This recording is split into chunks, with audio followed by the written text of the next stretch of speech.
Hi everybody, it's Moon, as you can see. I hope everyone had an awesome holiday season.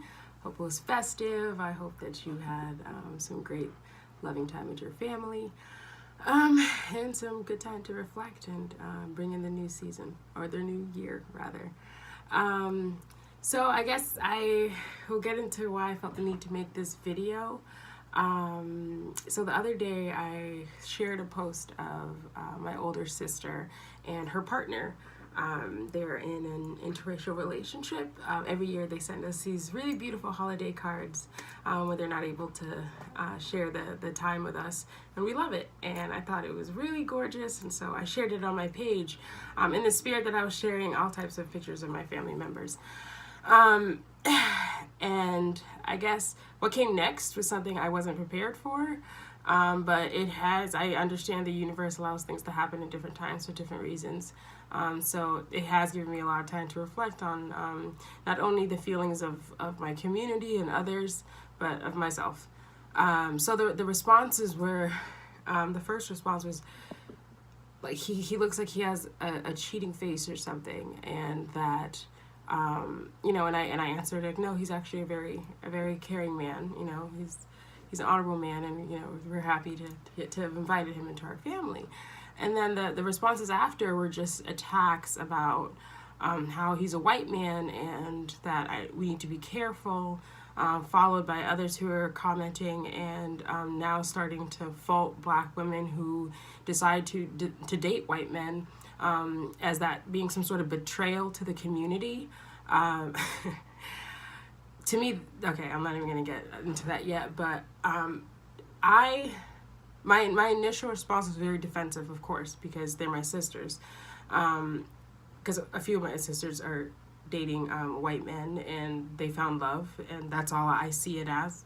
But and I understand that a lot of people in our community have a lot of trauma and a lot of inner resentment towards entire communities for things that have happened in the past, and a lot of it is a righteous anger from a lot of hurt that certain communities have bestowed on other communities. But I think that where it translates to something so sinister is when you start to harbor this blind hatred towards a mass amount of people in the name of loyalty to yourself. I am working for a better world.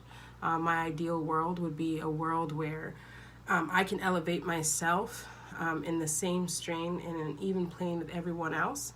Not only that, but I do not want my elevation or my progress to be in oppressing another people, or in my hatred, or with my belittling, or with my resentment or harbored hatred towards another person. I would never want to use that as the fuel of my protection, of my growth.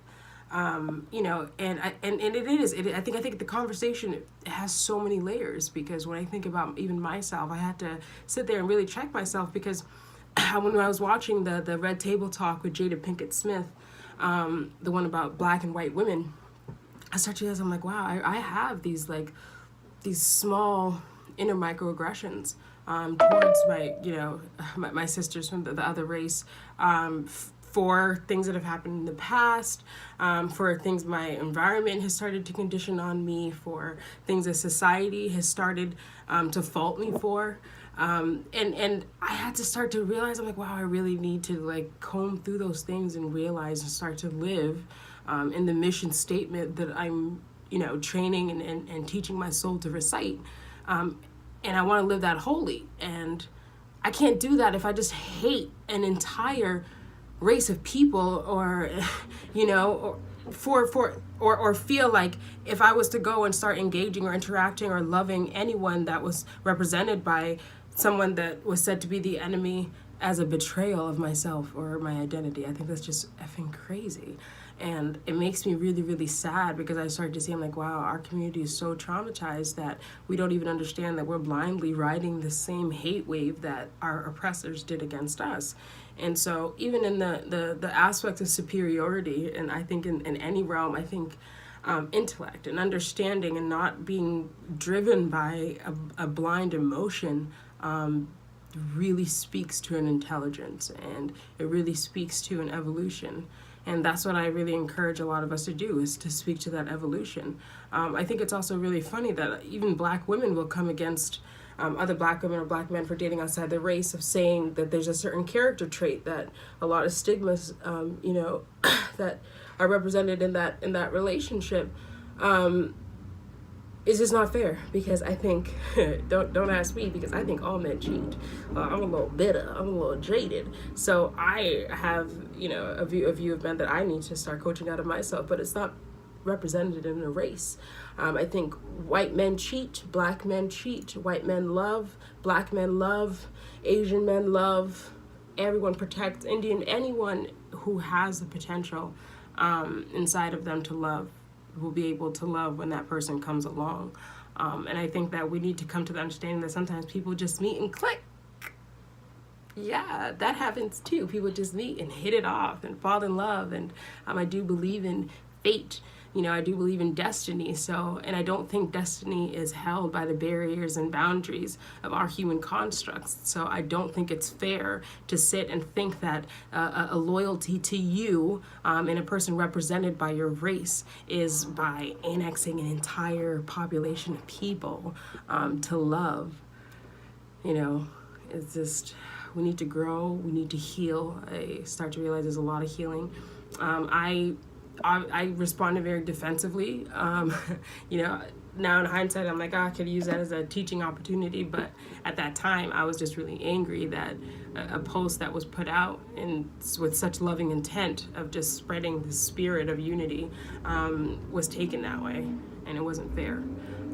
So yeah, those are my thoughts on it. I thank you for kind of giving me the time and watching through it, and I encourage you in your circles to also have the conversations about these little prejudices and these little barriers that exist, because I think in those conversations we'll start to discover where a lot of the epicenters are that fuel so much of these confusions or these innate responses that we have to certain situations, because we feel like it's a threat to ourselves. All right, thanks so much, guys. Bye.